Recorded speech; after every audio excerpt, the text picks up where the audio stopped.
My name is Scott Harrison. I'm the founder and CEO of Charity Water.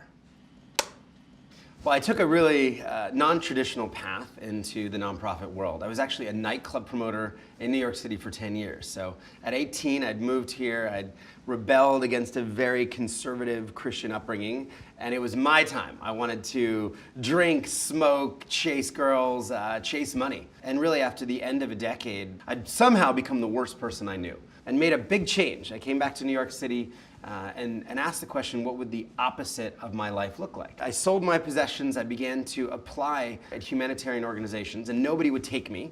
And then finally, one organization said if I paid them $500 a month and I was willing to go live in post-war Liberia, I could volunteer.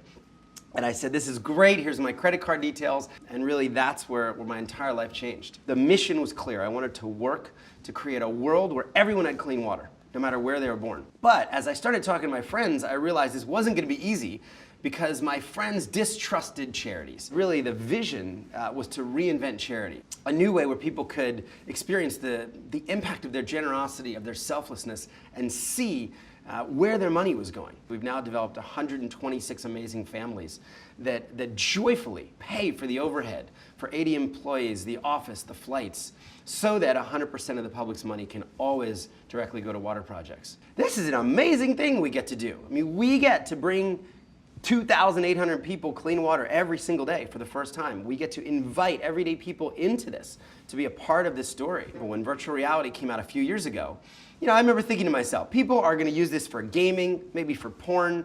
What if we could use this to bring people closer to our work? We just made a very simple film at the time. We got 8 GoPros, we taped them together on a tripod, and we shot our first 360 film, and it was of a 13-year-old girl. You watch her drink clean water for the first time in her life.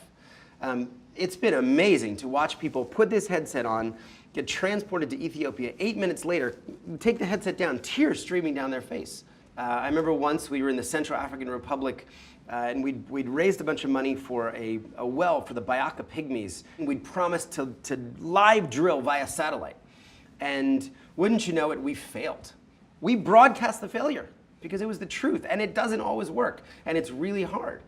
My favorite quote of all time that's really stuck with me for a decade now is it's from an ancient Jewish text, and it says, "Do not be afraid of work that has no end."